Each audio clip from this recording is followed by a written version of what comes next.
In this video, I'm gonna go over 5 fascinating facts that you might not have known about Sweden. And actually, ironically enough, I got some of these ideas when doing the research for this video from a website called Life in Norway. So some of these first ones are actually written from the perspective of the Norwegians. So they're always saying like, did you know Sweden is double the population of Norway? Or this is one that was very, very fascinating to me, that Sweden actually imports garbage from Norway because Swedish people are just so amazing at recycling. That's actually the first one that I wanted to talk about in this video. Of all the waste in Sweden, only 1% of it ends up in a landfill, with 50% of it being recycled properly and 49% being incinerated for energy. And because we're so efficient with using the garbage here in Sweden, we actually need to import waste from other countries to keep our incinerators running. So not only are we able to help the environment get this waste from other countries, the other countries are actually paying Sweden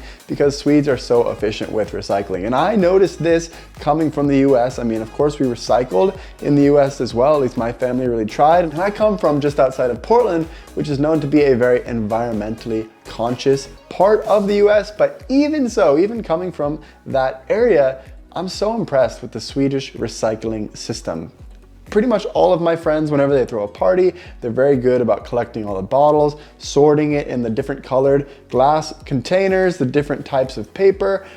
I'm so impressed. I mean, everywhere I go in Sweden, people are really good recyclers, and it reflects in the statistics that other countries will actually give their garbage to us because we take care of it so well. I think everybody in Sweden can be very, very proud about that. The second fascinating fact that I wanted to tell you guys about is that over half of Sweden is covered in forest. 57% of Sweden, in fact, is covered in forest. And when you add up the area of all the forested area here in Sweden, it actually equals more than the size of the entire United Kingdom. What a lot of people don't realize is that Sweden is a really, really big country land mass wise. Maybe not as big as the US where I come from, but in terms of Europe, Sweden has a lot of space. But most of the population in Sweden lives in the lower half of the country. I mean, people like to think of Stockholm as being the middle of the country, but actually the middle of the country is like way up here. But if you go much, much further north than that, you're gonna just see a lot of forest, a lot of trees. And this is why they say people from the north of Sweden don't necessarily talk as much, because there's just not as many people. I mean, you don't really become super social if you're just surrounded by trees and nature.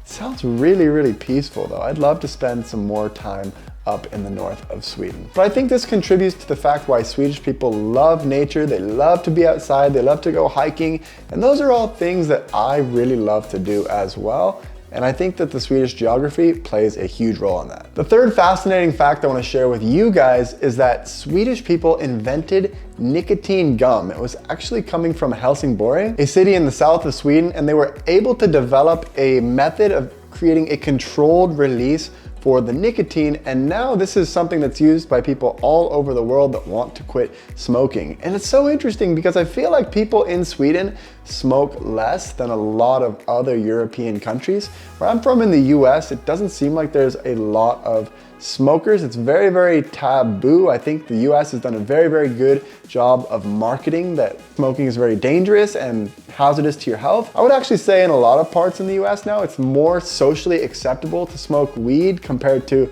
tobacco. I mean, people are just like, yeah, weed, it's a plant. It seems like it's not that much worse than alcohol, but oh, smoking, who would smoke a cigarette? That sounds terrible. I mean, this seems to be the mindset around it where I come from in the US. Now, I would say Sweden, it seems like they might smoke a little bit more cigarettes than where I come from in the US, but definitely a lot less than what I've noticed of people in Southern Europe. And I think a big reason for that is that people in Sweden, they love SNUS. Basically, these little pouches that contain nicotine.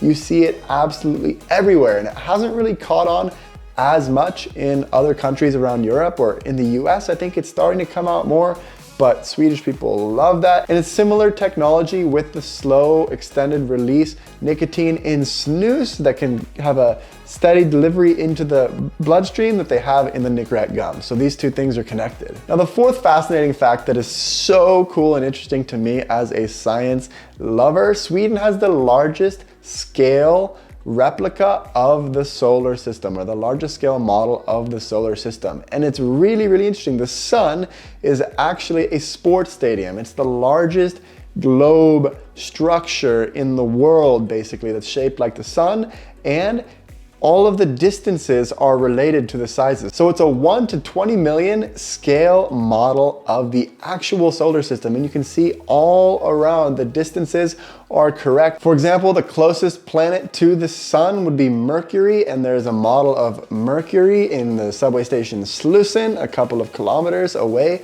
from the giant globe stadium that I was talking about. You can see that the Earth is in the Natural History Museum about 7 to 8 kilometers away from the sun. I actually didn't know that Mars, just a little bit further out, is located in Morbicentrum. So you could actually go around Sweden and find all of these planets and astrological bodies, and actually it doesn't stop until you get to the very, very north of Sweden, where you have the terminal shock represented in the city of Kiruna. And the fifth fascinating fact I want to discuss in this video that I actually didn't know about is that North Korea owes a 45-year-old debt to Volvo. After the Korean War, the North Koreans wanted to brand themselves as being like a paradise sort of country, and so they purchased a bunch of Volvos from Sweden, I think 1,000 cars, and Sweden started shipping the cars out.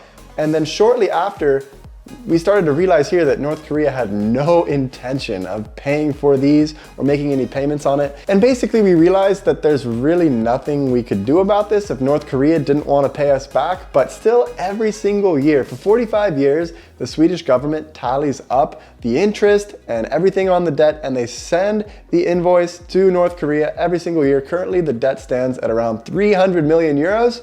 I don't think we're ever gonna see that money though. But even if we're not gonna see the money, we still don't wanna let them forget about it. So those are 5 of the most fascinating facts about Sweden that I wasn't fully aware of. There's some other cool ones on this list. I'll link it down below in the description. And one of the things on this list is that Stockholm's metro system also doubles as an art gallery. And I actually made an entire video about that. You can check it out right here. Thanks for watching this one, and I'll see you in another video.